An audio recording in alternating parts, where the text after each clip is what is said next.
Freakonomics Radio is sponsored by Southern New Hampshire University. The best investments are the ones you make in yourself, and no one knows that better than Southern New Hampshire University. With more than 200 online degree programs, no set class times, and low online tuition, Southern New Hampshire University is built to fit your life today and set you up for success tomorrow. Education is an investment. Why not make it a smart one? Apply for free at snhu.edu/Freakonomics. Freakonomics Radio is sponsored by Hotels.com. Hotels.com gives you access to hundreds of thousands of hotels worldwide. And when you join for free, you can save up to 20% instantly with member prices. Plus, every stay earns rewards. So when you book one trip, you're already lowering the cost of the next one. Hotels.com is simple, rewarding, and designed to help you get more out of every stay. Sign up for free and book today. Hotels.com. It's all in the name. Freakonomics Radio is sponsored by Amica. You know what they say, if you want to go fast, go alone. If you want to go far, go together. So go with Amica and get coverage from a mutual insurer that's built for their customers, one that looks after what's important to you together. Auto, home, life, and more, coverage that fits your unique needs. Amica helps you protect what matters most. Visit amica.com and get a quote today.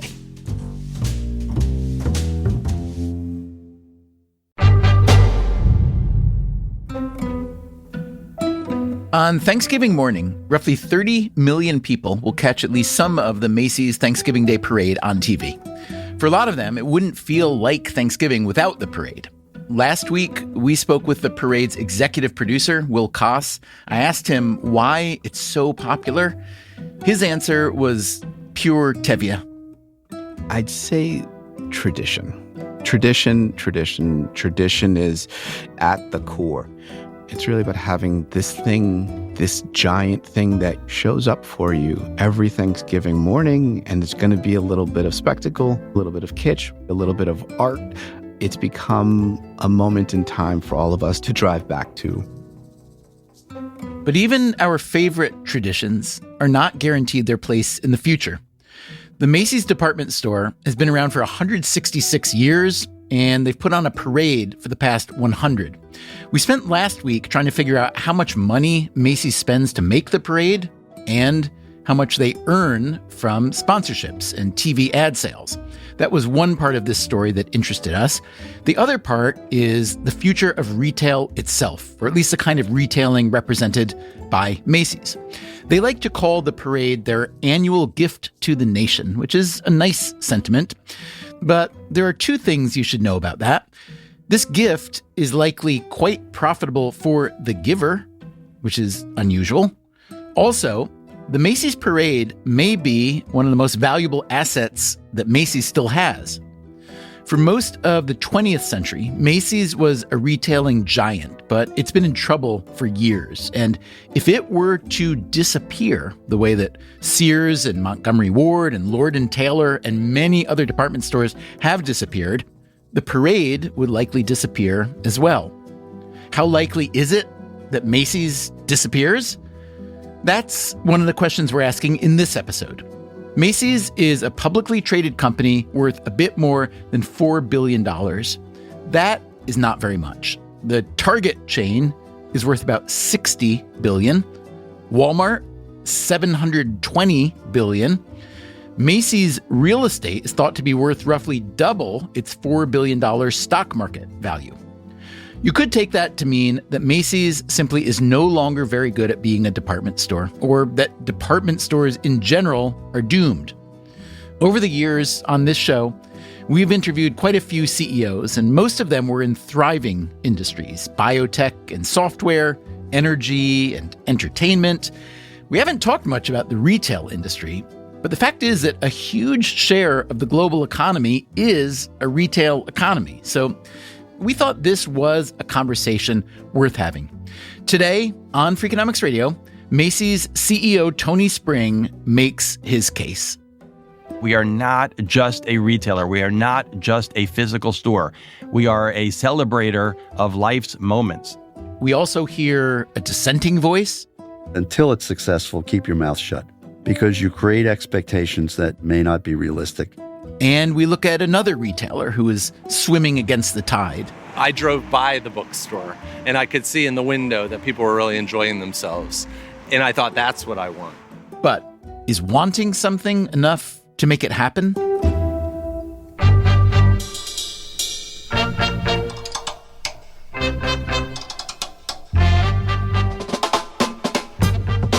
This is Freakonomics Radio, the podcast that explores the hidden side of everything, with your host, Stephen Dubner.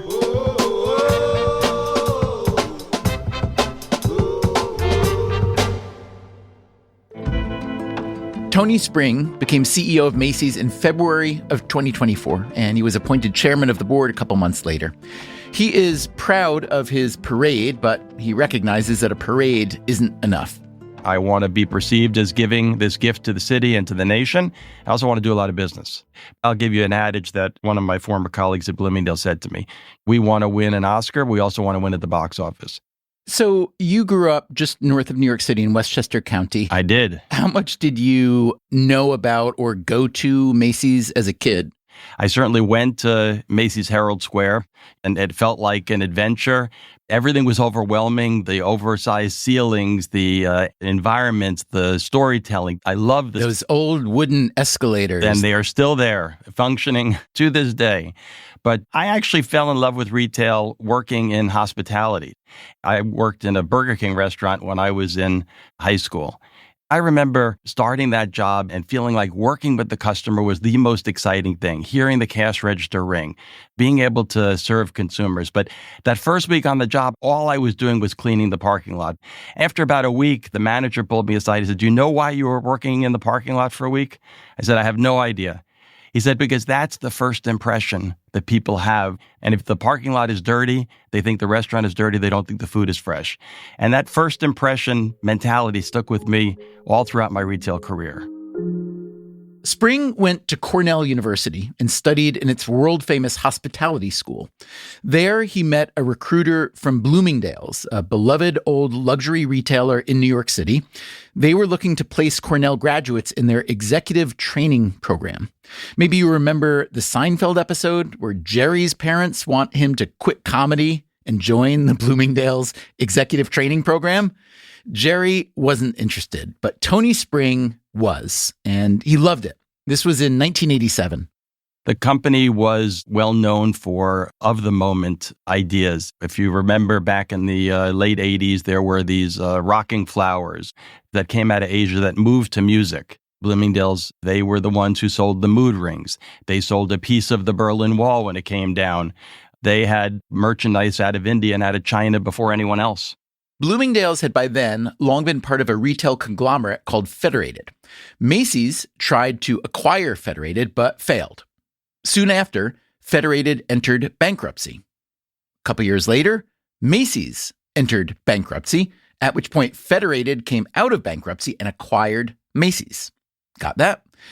Federated became the biggest department store company in the U.S., but they also knew the power of the Macy's brand, so they changed the company name to Macy's Inc. and rebranded many of their other stores as Macy's. Although not Bloomingdale's, that brand was strong enough to stand on its own. In 2015, Macy's Inc. acquired the high-end beauty retailer Bluemercury. So those are the three main brands that today make up Macy's Inc. Bluemercury, Bloomingdale's, and Macy's. For now, Tony Spring says they will remain separate, but the mix will change as Macy's itself continues to shrink. Back in 2007, there were more than 800 Macy's stores. Now there are fewer than 500, and that number is due to fall again soon by quite a lot. So Tony Spring's job is to at least stop the bleeding. He does have a positive attitude. Even though a lot of America needs to re-embrace Macy's, there's still plenty of people who are shopping at Macy's. 41 million active consumers, 5 different generations shopping at Macy's. Earlier this year, Tony, you faced a takeover challenge from the investment firm Ark House and the asset manager Brigade, And this was not the first time that activist investors have come after Macy's. The current market capitalization of your firm is only around $4.2 billion as we speak, and Ark House offered $6 billion, I believe. I've read that your real estate portfolio is worth between $7 and $11 billion. First of all, does that estimate seem about right to you or no? I'll leave that to the real estate experts. All right. So what's your best case to shareholders for why they should be happy that you turned down that offer? Let's put it in context. It was a proposal, not an offer. It wasn't fully financed. After 7 months of due diligence, the board unanimously voted to move on and focus on creating value for our shareholders. We remain open to a valuation that is higher than we are today. But the most important thing we can do as a leadership team is get to work on delivering a better experience for the consumer. Okay. So the market cap is real. That's, verifiable. Let's call it 4.2 billion. Let's say that real estate estimate between 7 and 11 billion. Let's assume that that's accurate-ish. What does it say that your market cap is roughly half of the real estate value? Now is the time to buy Macy's. Okay. Anything more on that, though? Because, if I'm I look at it as being an absolutely attractive stock to buy. The multiple is low. The company has made a commitment to turn itself around and deliver a better experience for the customer. It's a portfolio company, so it's not just Macy's. You get Bloomingdale's and Bluemercury. And you're at a moment in time where there's been so much disruption in retail. If I could get in at an inexpensive price, why wouldn't I want to capitalize on the future of what this company is? And then, by the way, the real estate has value. The company's also proven over the last 7 years we've monetized over $2.5 billion worth of real estate. Monetized meaning sold? Sold. So to your point, how can the sum of the parts not be worth more? Look, I don't get to value the company. I can only comment on how the company's been valued. We are a retail company first. We enjoy and benefit from a great portfolio of real estate. And we'll continue to look at opportunities to both acquire assets as well as divest of assets. When we're talking about the value of Macy's Inc. real estate, we're really talking about the bigger Macy's and Bloomingdale's locations where the company owns the building. They rent most of their smaller stores as well as their Bluemercury locations. Tony Spring is planning to close and sell around 150 of the bigger Macy's stores. This should raise roughly $500 million. At the same time, he plans to open some smaller Macy's stores and to expand Bloomingdale's and Bluemercury. We are ambitious, we are hungry, we are interested in being better in the future. You essentially have a healthy company that has, you throw in the parade, the fireworks, the flower show, a relevancy gap that will be addressed by this leadership team. I'm glad you brought up the parade, Tony. No one we've spoken with at Macy's wants to talk about the economics of the parade. It's plainly expensive to produce, but based on a rough calculation of sponsorship dollars and TV ad sales, it's obviously quite valuable to you as well. Is it possible that the parade is the most valuable asset in the Macy's portfolio? I wouldn't say the most valuable, but I would say it's a valuable asset in the Macy's portfolio. The same way I would say Herald Square is a valuable asset in our portfolio. This is the advantage I think we have. We are not just a retailer. We are not just a physical store. We are a celebrator of life's moments. I use the ordinary to the extraordinary. The ordinary of I just need to run in and get a pair of socks. I just need to get a new pair of jeans. To the extraordinary, the parade, the fireworks, and how about your 50th birthday party? How about hopefully your one marriage to the person you love? How about the birth of your son? I mean, these are the moments that I think Macy's can be and should be and is known for.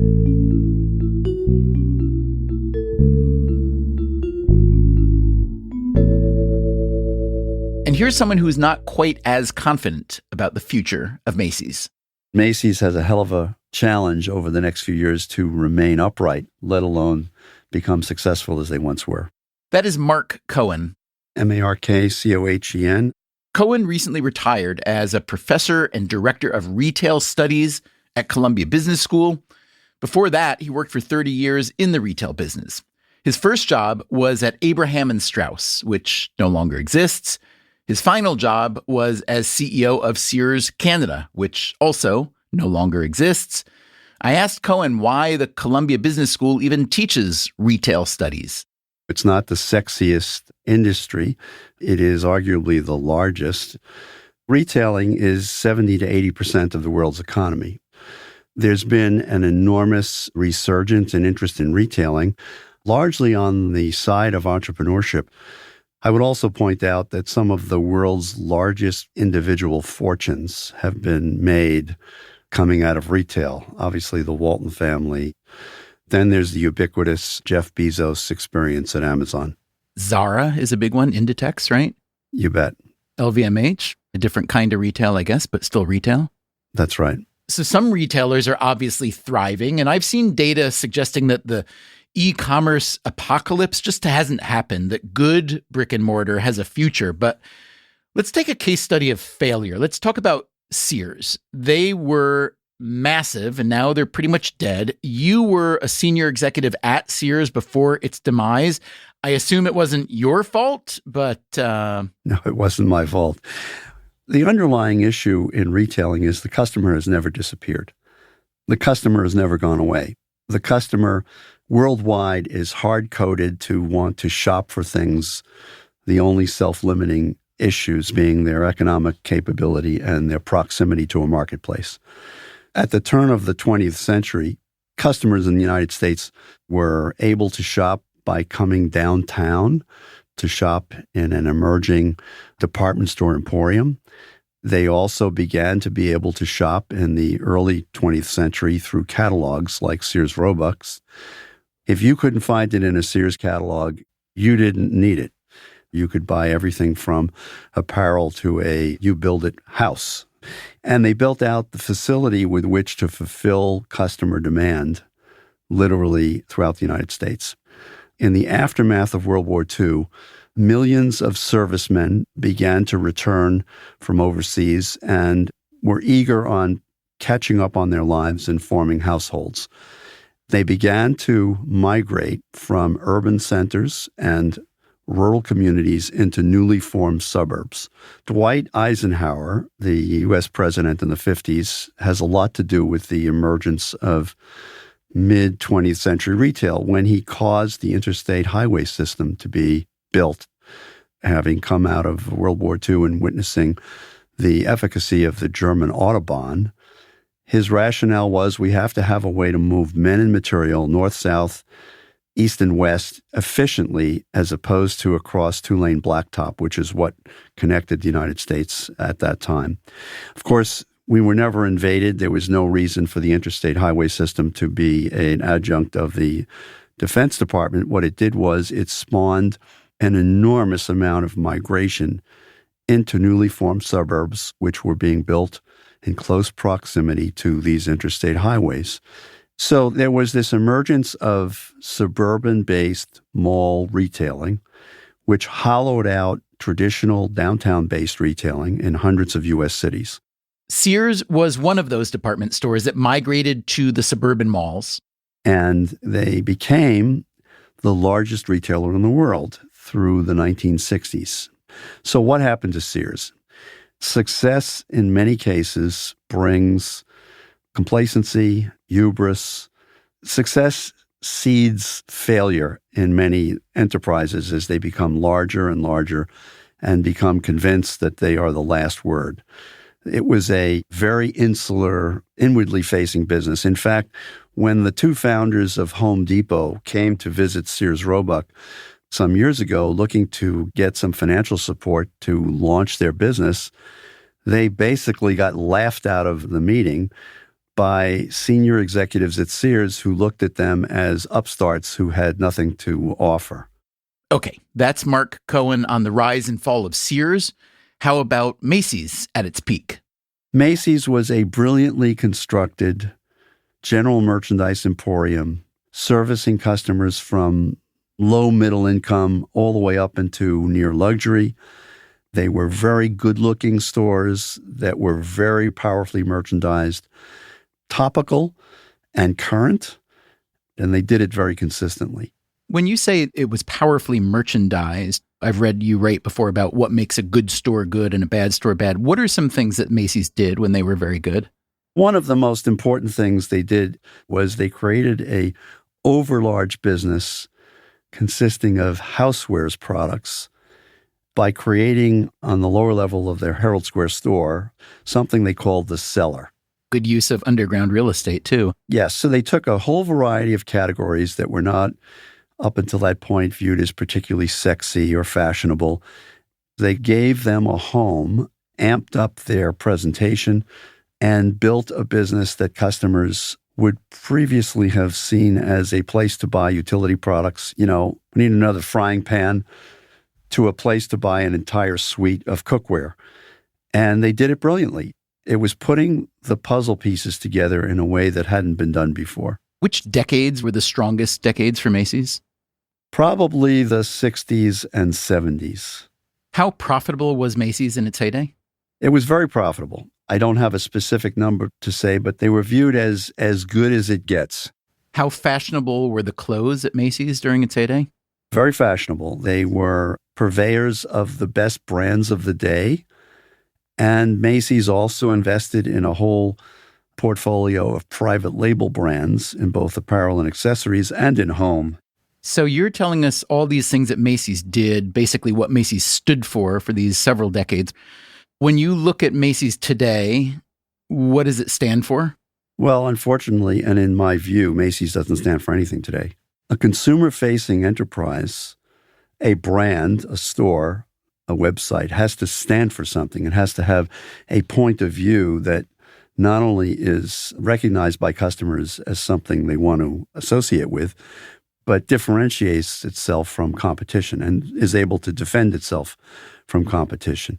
So what'd they do wrong in these last several decades? Well, Macy's began to prop up their lagging productivity, and they began to play the last man standing game. You know, buy your competition and decide that's the secret to life, because now you don't have to compete with someone head to head. They also consolidated all of their regional banners under the heading Macy's. They did this in an attempt to retain their relevance, which was under tremendous pressure because of all of these specialty store chains. And then the big box off-mall retailers started to do an enormous amount of volume. And then, of course, there's Jeff Bezos' Amazon. I'm curious, as Macy's business and reputation foundered for all these decades, what kind of brands would no longer sell to them because they don't want their stuff in a Macy's? Well, Macy's has historically abused their vendor community. And I've used that word, and some former CEOs at Federated Macy's have objected to it, but they can't object very loudly because they know damn well that I'm telling the truth. They have been historically tremendously one-sided in their behavior. Many brands grudgingly supported their merchandise being sold at Macy's because they did not have an alternative. They now have alternatives. What specifically did Macy's do to their vendors that you're calling abusive? Paying late, not marketing well? What was it? They would be pounded for best price up front, and then there would be demands made for advertising and presentation allowances, demands made for gross margin guarantees, markdown protection, exclusives. In other words, if you sell us, you can't sell anybody else. Macy's played the we want it all our way game for many, many years, and many brands basically took a deep breath and did business with them because that was the only game in town for their merchandise. So if we were talking 10 years from now, do you think Macy's still exists? It's problematic. They have survived several attempts by activists to move into the stock to monetize their assets, which is principally their real estate. And they've all failed because, frankly, there's no there, even though you could argue that Herald Square in New York, Union Square in San Francisco are worth an enormous amount of money. Is there a buyer who's going to pay billions of dollars to put an office tower on top of Herald Square? Answer is no. So, Mark, I am not a business analyst of any sort, but when I look at Macy's, I see a company whose market cap is a bit over $4 billion with a real estate portfolio estimated at roughly double that. And when I look at their other assets, their Thanksgiving Day parade is massive, not only as marketing for the brand itself, but as a profit center. They're selling sponsorships for the balloons and floats and who knows what else. And they're getting a share of the ad sales for one of the biggest TV events of the year. So am I crazy, Mark, for thinking that the Macy's parade is maybe the single most valuable asset that Macy's still has? Well, you're not crazy, but you have to reflect on the fact that for anything to have value, there has to be someone who holds the value and someone who has an interest in possessing the value. Would the Super Bowl ad madness have any firmament if there was no Super Bowl supporting that 3-hour window? So the parade has been forever attached to Macy's as a name, and over the years it became a commercial issue unto itself. They don't tell you how much it costs to put on the parade, and they won't tell you how much they receive in return. They will never reveal it unless it was required by law. It is likely to be a substantial profit generator. Nothing gets presented during the parade that doesn't have a price tag attached. But of course, it doesn't translate these days into footsteps doing business inside the store. After the break, Tony Spring thinks he knows how to get the footsteps inside the store. I'm Stephen Dubner. This is Freakonomics Radio. We'll be right back.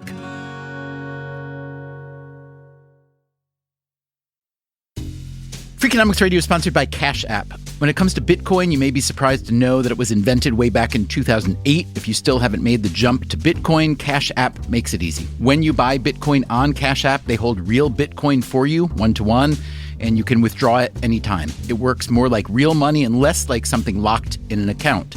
No extra steps, no restrictions, just access and control when you need it. For a limited time, new customers can get $10 added to their balance. Just use code BITCOIN10 when you sign up. And don't forget this part, send at least $5 to a friend in the first 2 weeks. Terms apply. Cash App is a financial services platform, not a bank. Banking services provided by Cash App's bank partners. Bitcoin services provided by Block Incorporated brand. For additional information, see the Bitcoin disclosures at cash.app/legal/podcast.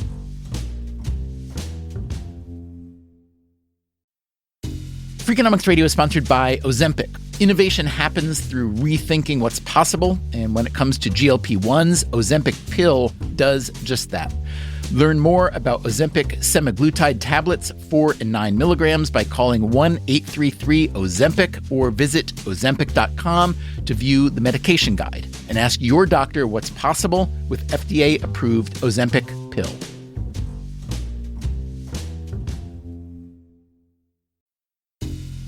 Freakonomics Radio is sponsored by Southern Company. The world and its energy needs are always changing. Southern Company's commitment to meeting this demand stays the same.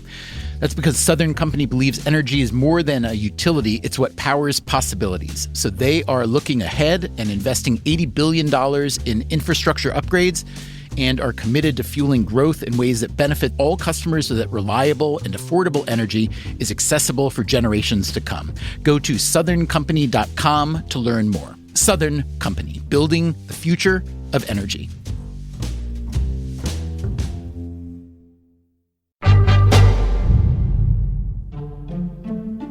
We've been talking about the fate of Macy's with Mark Cohen, a former retail executive and business school professor, and Tony Spring, the CEO of Macy's.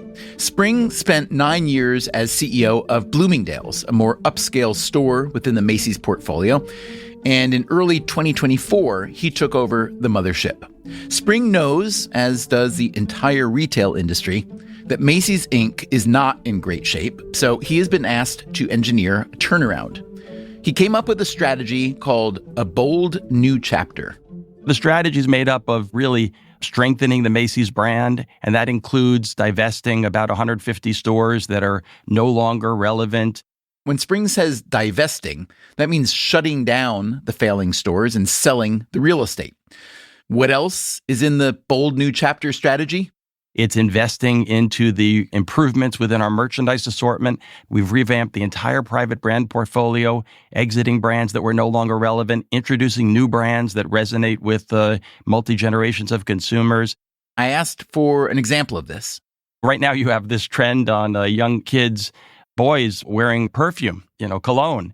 They've seen it on social media, on TikTok. And so we got to lean into that. We got to have the best assortment of perfumes and colognes for kids so that they think of Macy's as being a great destination to buy their fragrances. Okay, what else is Tony Spring working on? Improving the condition of our stores, more staffing, better visual presentation, embracing different store formats.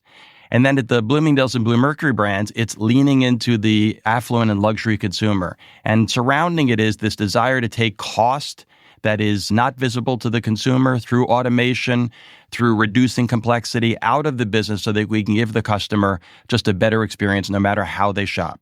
So here's something you've said in the past. I love stores. I'm a store guy, but bad stores are bad stores. You just told me that you are planning to close a lot of stores that are no longer relevant. What makes a bad store bad? What makes an irrelevant store irrelevant? You're the last store open in the mall. The store was built in 1965 for a different time period.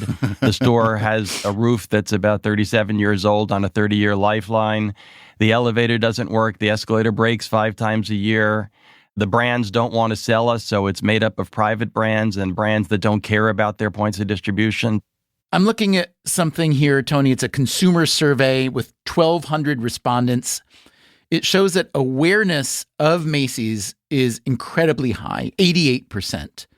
But then when you look at the other categories, Macy's popularity, usage, loyalty, Macy's buzz, those are all in the 20 to 30% range. That is an unbelievable gap. So what makes you think you can recover from that?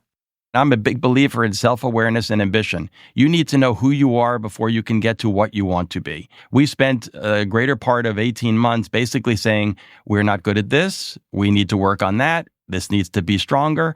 We did our own version of that same survey, which said high level of awareness, not a strong enough level of conversion. The issue remains with us. How well do we execute our strategy? How fast do we move? How well do we communicate those changes? So there is a practice among some businesses called a pre-mortem. I don't know if you've ever heard of this. I am very fond of it.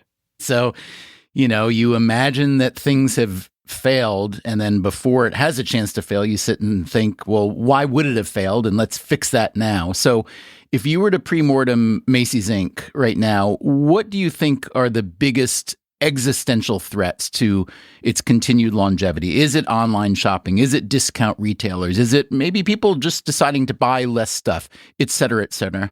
I think disintermediation, the brands being able to go directly to the consumer, the brands deciding that you are not as important a point of distribution.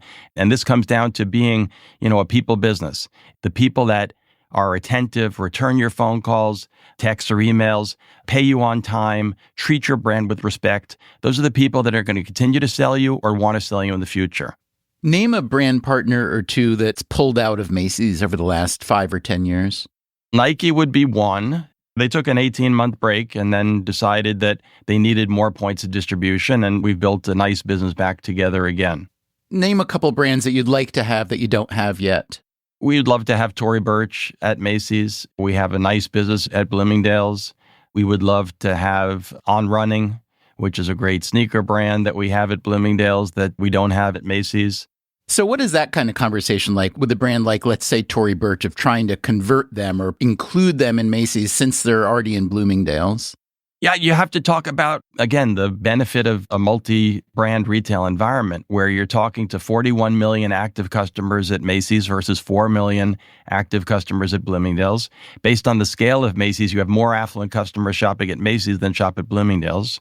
You have a more diverse customer shopping at Macy's. Bloomingdale's is a great business. I love that brand having grown up there, but that's a slice of America. Macy's is America. And if you really want to understand how fashion works across the country, you need a partner like Macy's that can help give you that feedback. Describe for me what a good Macy's store looks like in the near future. What specifically is changing and improving? You hopefully will go to Macy's and find a wide variety of assortment, but not the endless aisle you've been hearing about. I don't want to wander down some place that never ends. I want to go to the best aisle where I have actual variety, not redundancy. So you're going to show me a handful of items in a category because I want to buy a polo shirt, and you're going to give me good, better, best. You're going to be in stock in my size. I'm going to be greeted by somebody who's pleasant. I'm going to be rung up efficiently and effectively. I also might go and meet my boyfriends, girlfriends, whoever it is, and meander through the store and actually discover some things that I haven't heard of or seen before.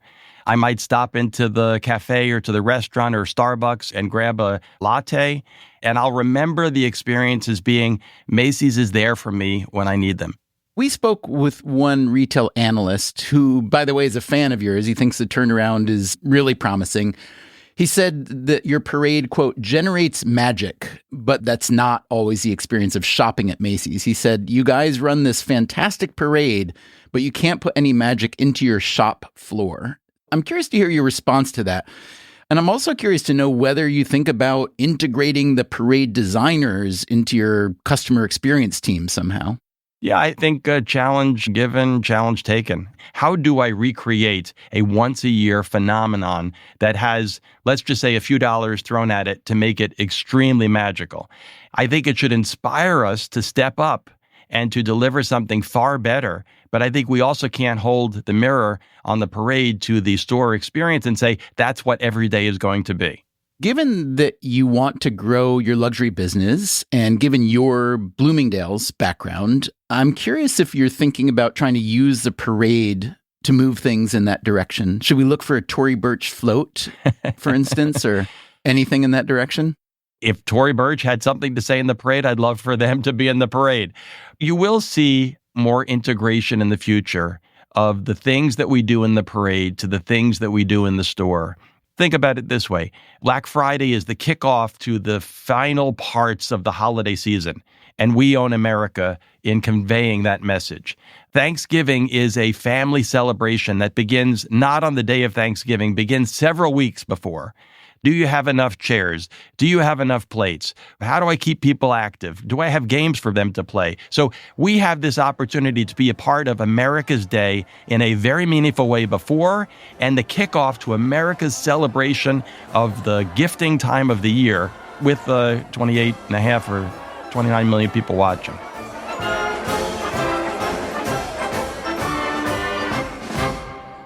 By the way, Macy's does already sell some Tory Burch merchandise, like watches, fragrances, and sunglasses, but not the more expensive items like bags or shoes, which they would like to sell. So, we just heard Tony Spring's plan for a bold new chapter. Will it work? I have no idea. The bad news coming out of Macy's doesn't seem to stop. Just recently, Macy's revealed that an employee had intentionally hidden around $150 million in delivery expenses over the past few years. This news forced a delay of the company's quarterly earnings report. That is bad. While the retail industry may not be as technically complicated as a lot of the industries we're used to talking about on this show, like healthcare or artificial intelligence, it is plenty complicated in its own way. This makes it hard for any outsider to predict whether Tony Spring will be successful.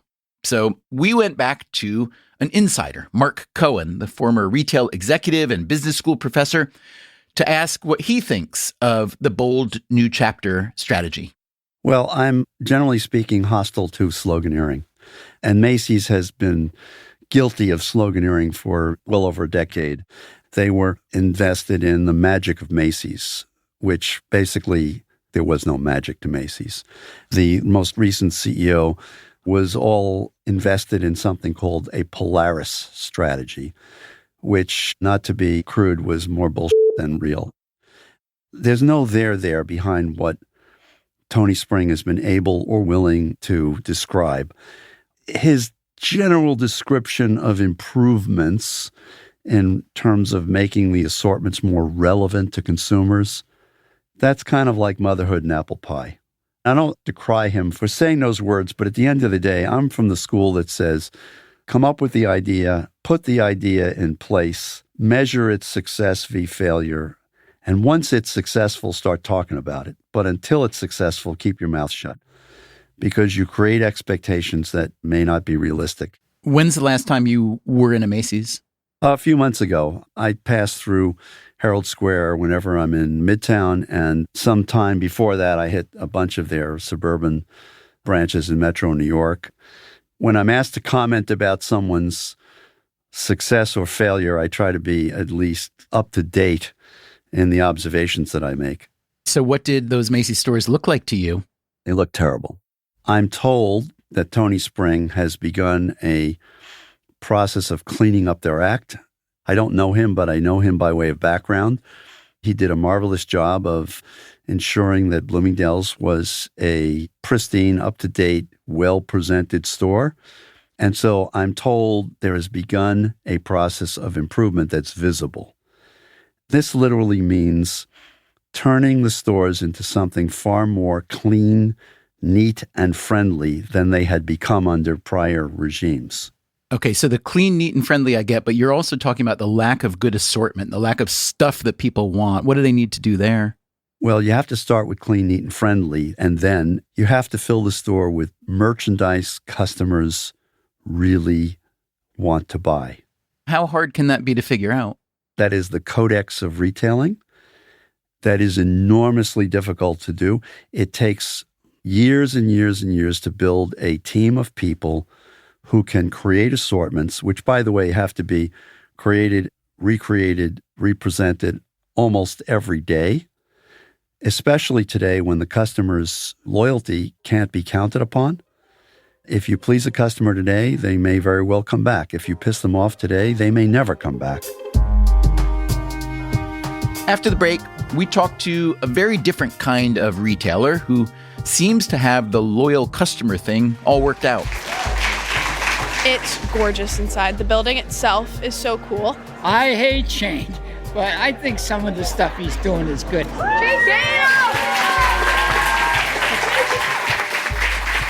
I'm Stephen Dubner. This is Freakonomics Radio. We'll be right back.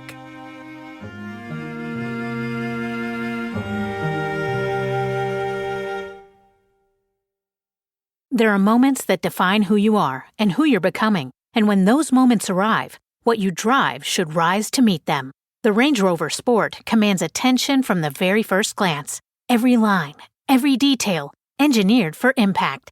Inside, refinement takes over, with sculpted 22-way heated seating with available massage and a 13.1-inch touchscreen that puts everything within easy reach. But the Range Rover Sport isn't just about luxury. It's about uncompromised performance, too, delivering a powerful, agile drive that feels as confident as it looks. And with nearly endless ways to personalize, from interior finishes to wheels to unique colors and accessories, your Range Rover Sport becomes unmistakably yours. For those who expect more from every moment, there's a vehicle designed to meet it.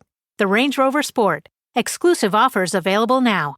Explore further at rangerover.com. It's smart to always have a few financial goals. And a really smart one you can set? Earning cash back on what you buy every day. And with Discover, you can. Get this. Discover automatically matches all the cash back you've earned at the end of your first year. Seriously, all of it.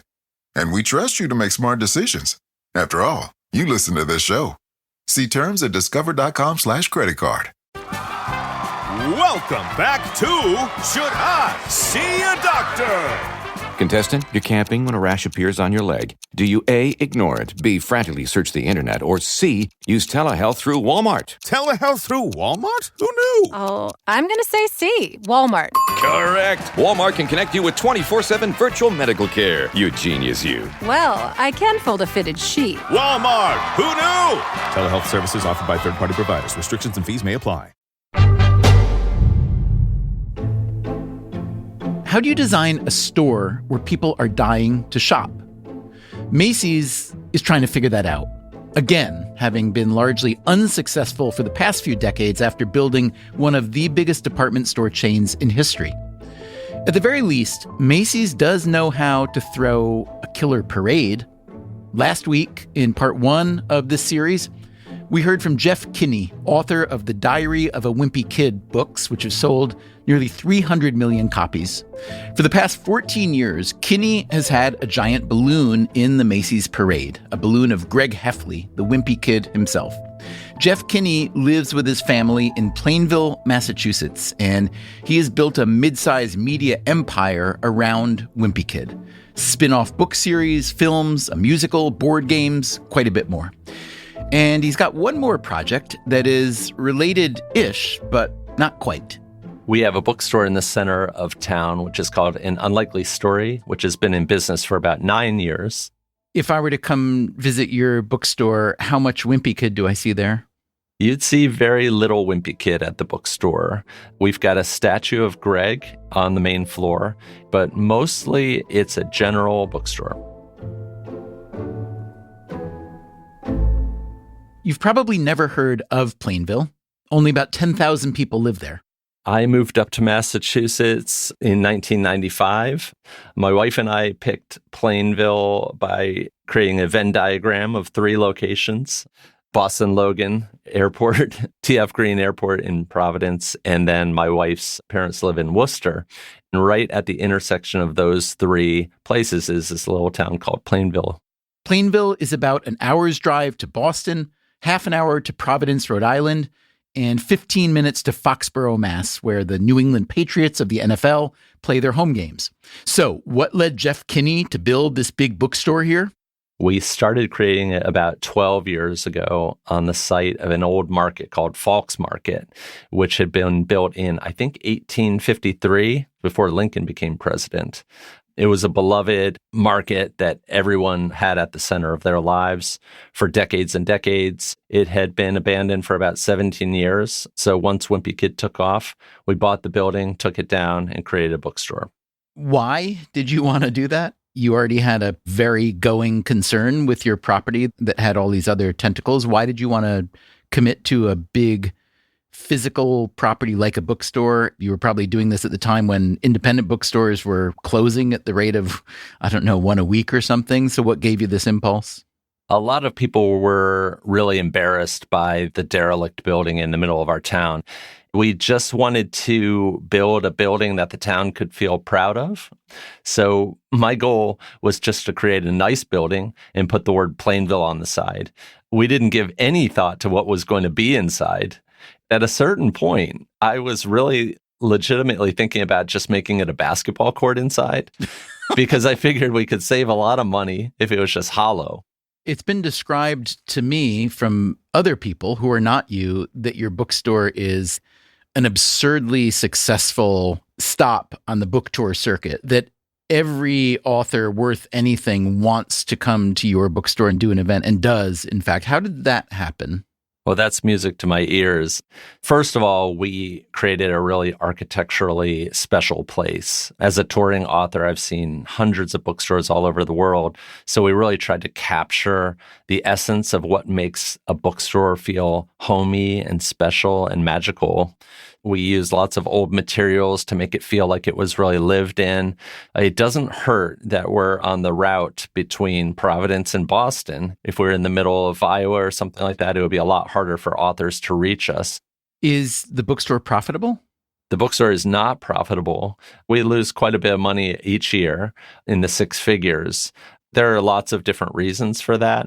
We do try to pay fairly, but we also, we give a lot of our employees health care, things like that.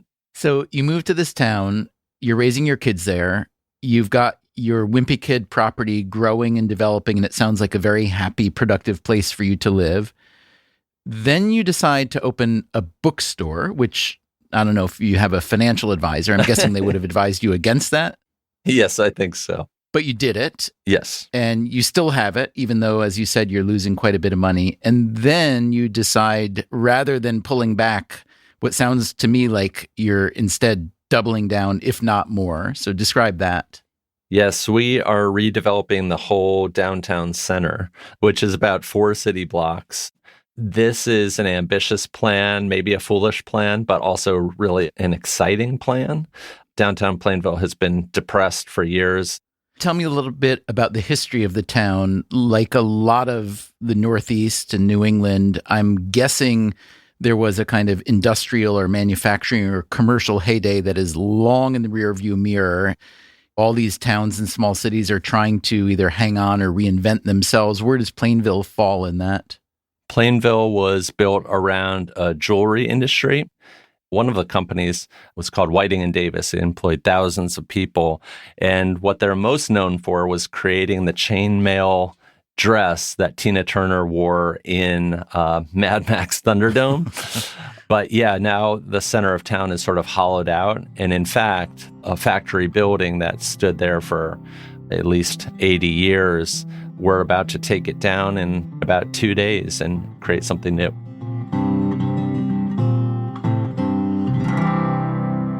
We decided to take a drive up from New York to see Plainville for ourselves. It took about 3.5 hours.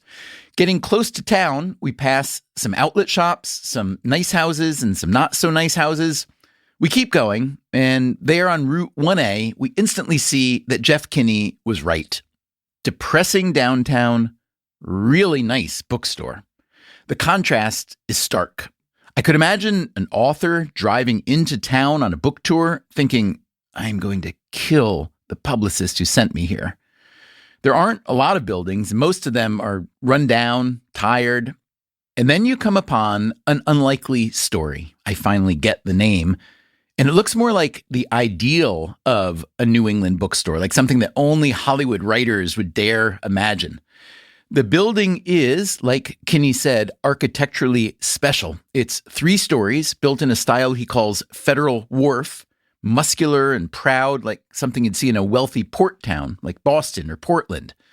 It's late Saturday morning when we arrive, and inside the store is already crowded. All ages, busy cash registers, a humming cafe. The walls are hung with old wooden signs from old Plainville, but the tech is modern. Nice lighting, helpful employees everywhere, even nice bathrooms. If it weren't for the books, you'd be surprised it's a bookstore.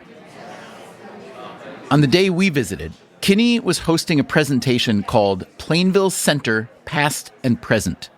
He wanted to show his renovation plan to the community. Thank you so much for coming today. He was nervous beforehand.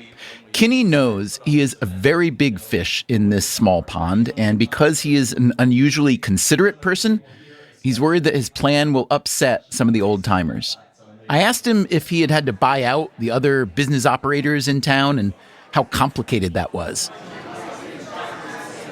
We did buy out the other operators, but I wouldn't put it that way because it sounds like a little bit of a hostile action. We floated the balloon with each of these property holders and said, hey, tell us if you're ever ready to move on.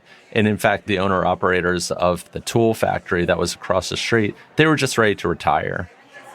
So how many people here actually shopped at Falk's Market? Okay, great. As soon as people started walking in, I said, okay, everybody here knows much more about Plainville's history than I do. As it turned out, Kinney didn't need to worry. The presentation was well attended, and it went over well, too. Kinney showed some images of what a new Plainville Square would look like, and the town historian, Christine Moore, showed some images of the before times, the better times. The crowd was older, not surprisingly. There was very little dissent and a lot of reminiscing and trying to refresh the memory. Whose grandfather ran which hardware store and which factory closed down when? And you remember that milkshake you could only get at such and such drugstore?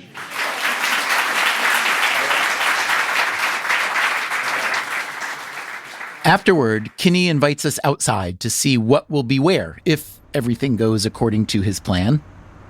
We are at the intersection of Bacon Street and 1A in Plainville, Massachusetts, and this is where Plainville Square is going to come to life.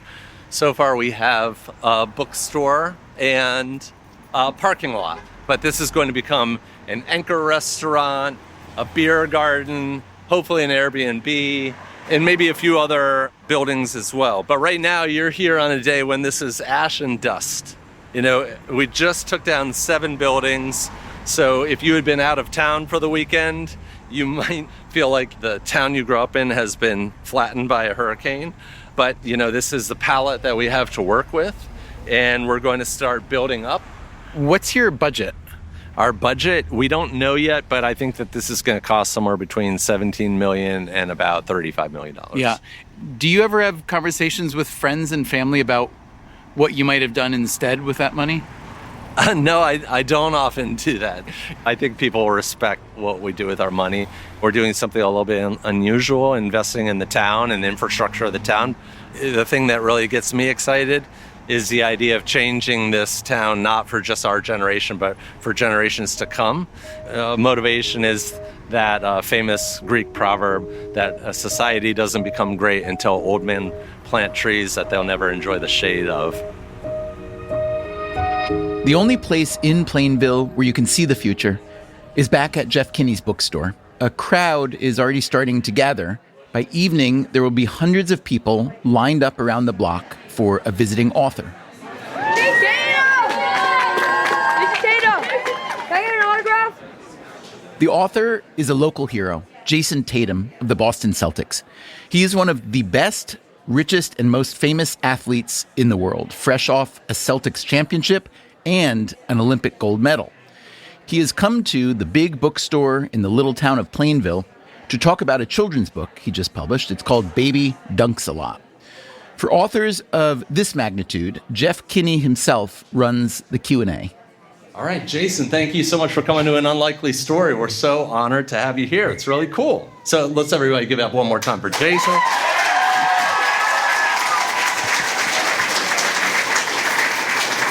So you've done lots of different events before, Q&As and things like that, but have you ever done something like this as an author? This is a first for me. I played basketball in front of thousands people, but I'm honestly a little nervous to be up here. Wait a second, you also play basketball? Did not know. All right, this is cool. We're off to a good start. But the Q&A was a big success. Tatum had pre-signed hundreds of books, so he didn't stick around long afterward, but the store stayed open late and the crowd kept shopping. We wanted to know what they thought of Jason Tatum, of the store, and of their other local hero, Jeff Kinney. We spoke with Benjamin McCucci. Jason Tatum is my basketball hero. I want to be in the NBA and be just like him. And, getting to see him and Jeff Kinney at the same time, and Jeff Kinney's my favorite author, is just amazing for me. We heard from Izzy Gaudette. We just did a loop through the bottom, and it's got so much, from books to non-books. I'm definitely going to have to come back. And here's Chris Alba. Growing up here in North Attleboro, this corner was always it was a very dilapidated building, very old, and it didn't look great. He's totally redone the way this entire area looks. It's really popular, and it looks awesome. So I love it. I think that there is a chance for so much improvement. If we lived in Beverly Hills, we would have no interest in doing this kind of a thing. But Plainville can be changed in a really outsized way. I assume it felt like you were rowing against the tide by opening an independent bookstore in a relatively small place. But it does seem like independent bookstores are back on the rise. They've done fairly well through COVID and then post-COVID. It strikes me, and I may be wrong, that as the world continues to get bigger and faster and more consolidated and more digital and more connected, that there's a counter push for a return to the handmade and the homemade and for community. What's your view on that? I think there is. I think that people are craving this feeling of connectedness. I'm really surprised that the effects of COVID have had such a long tail. I think we're seeing the effects of COVID on these 20-something-year-old people who, didn't have a high school graduation, who now want to go into jobs where they work with peers physically in person. I think that a bookstore is part of that experience. But I also think that there's a practical aspect to it, is that you really can't replicate the book buying experience online. It's similar to the record buying experience. We grew up in a time where you went to the record store and you flipped through the big albums and looked at the artwork and heard the music overhead. It was just better. So, Macy's is undergoing its own rehab or renovation at the moment. They're trying to figure out how this very old-fashioned, still prominent brand can persevere and succeed in the 21st century. And it strikes me as their challenges are similar to what you're trying to do now, which is build a place or create a space where people want to be with other people doing stuff that a lot of people stopped doing during our digital revolution. Do you see any connection between yourself and someone like them, some big corporate entity that's trying to reinvent their future? One of the things that's been really surprising to me is that a major beer operator, and I can't name names right now because we haven't signed papers, but they're interested in being in downtown Plainville. And I said, why are you interested in being here? And they said, because if you're here, you're the thing that people do. If we go into Boston or a big town like that, you're competing with 30 or 40 other restaurants. But in a place like this, you've got a shot at becoming the show. So it's possible that if we set the table just so, that we will get partners that we weren't expecting to get. And maybe Macy's could be a part of something like this. I'm very curious about what's going to happen because we're asking this really big question, which is if you invest in your downtown, can you change the fate of a town? Can you change the way that people feel about the town? Can you make the town a model for other towns? I don't know the answer to that. And I think that's going to be my life's work, is figuring out if this kind of thing can work. This made me think of the slogan that Macy's has adopted for its turnaround, a bold new chapter. That could have also been the name of Jeff Kinney's bookstore, but an unlikely story is better. In fact, an unlikely story might not be a bad slogan for Macy's, considering what it is up against. So I went back to CEO Tony Spring, and I asked him what he thought of Jeff Kinney's new and improving Plainville, and whether Macy's might consider opening up some kind of store there. We are always open to evaluating different real estate opportunities for retail. I applaud what he's doing. I want vibrant towns across this country. Spring still lives in Westchester County, where he grew up. Westchester has some of the nicest, leafiest suburbs in America, with small town main streets and high median incomes. My town, we probably have more banks and restaurants than anything else, nail salons. I miss the candy store. I miss the bookstore. I miss the record store. Retail is that mix of variety that creates the reason for the stroll and the reason to spend locally. So we want Macy's to be a part of that experience. I wish Jeff the best. I would say follow the adage from Cheers, make sure you know everybody's name. Those little touches make the absolute difference in where you choose to shop again. It's hard to predict the future of Macy's or the future of Plainville, Massachusetts. Tony Spring and Jeff Kinney are both investing a lot in their respective turnarounds, and it's natural to wish them well. On the other hand, people are fickle, markets are fickle, and generally speaking, you don't succeed in the future by trying to mimic the past. But for now, those concerns will have to wait. It is Thanksgiving Eve. Spring and Kinney both have a parade to get to.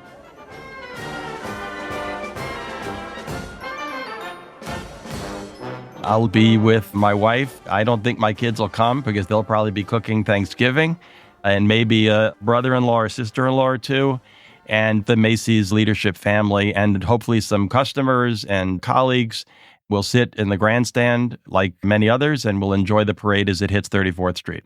There's something really hypnotic about seeing one of those giant helium balloons move between the buildings. It's the outsizedness, which is so exciting. It's really cool when you see a giant Papa Smurf go by somebody's window, or Clifford the Big Red Dog, and you see the scale of the thing. What do you think the parade represents? It's this weirdly old-fashioned, traditional event that, in a world of much more dazzling modes of entertainment, draws 30 million people a year on TV, which is astonishing to me. So what does it feel like to be an essential component of that? it feels like legitimacy to me. It feels like you're making a statement about your brand, that you're not just wishing and hoping, that you're a part of this. It's like a theory or a thesis that you're saying, I think we belong here. And then after a certain amount of time, you say, you know what, we do belong here. This is right. Do you interact with other property creators or representatives at the parade? I've become friends with Jeannie Schultz, the widow of Charles Schultz, and it's a small club, so it's pretty cool to be a part of that club. In a battle of balloons, would Greg or Snoopy win? I'm going to switch the question to be the Muppets. The first year, Diary of a Wimpy Kid, Greg Heffley was right behind Kermit the Frog. And you think he could have taken him? Well, I was staring down the backside of a frog, and I said, that feels about right to me, you know. My thanks to Jeff Kinney and the Plainville crew for spending time with us. Ditto Tony Spring and the Macy's crew. Also to Mark Cohen for his sober retail insights. And thanks especially to you for listening. I hope you have a great holiday season. Meanwhile, coming up next time on the show, the real world remains challenging. Putin looked great physically, was relaxed, cracking jokes, some of them at our expense. We hear an insider's view of Russian ambition, Ukrainian desperation, and the American response. Our politicians aren't leading, Republicans or Democrats. We speak with John J. Sullivan, former Deputy Secretary of State and U.S. Ambassador to Russia. That's next time on the show. Until then, take care of yourself. And if you can, someone else too. Freakonomics Radio is produced by Stitcher and Renbud Radio. You can find our entire archive on any podcast app, also at Freakonomics.com, where we publish transcripts and show notes. This series was produced by Alina Kullman, and we had recording help from George Hicks and research help from Daniel Moritz-Rabson. Our staff also includes Augusta Chapman, Dalvin Abawaji, Eleanor Osborne, Ellen Frankman, Elsa Hernandez, Gabriel Roth, Greg Rippin, Jasmine Klinger, Jason Gambrell, Jeremy Johnston, John Schnarrs, Lyric Bowditch, Morgan Levy, Neil Carruth, Rebecca Lee Douglas, Sarah Lilly, Teo Jacobs, and Zach Lipinski. Our theme song is Mr. Fortune by the Hitchhikers, and our composer is Luis Guerra. We used to be Slacksville for a time, I think unofficially, and so Plainville seemed like a giant upgrade.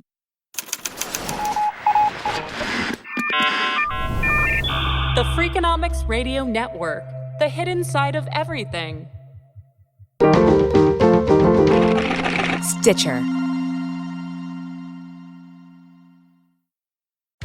Welcome back to Sure, I Get It Delivered!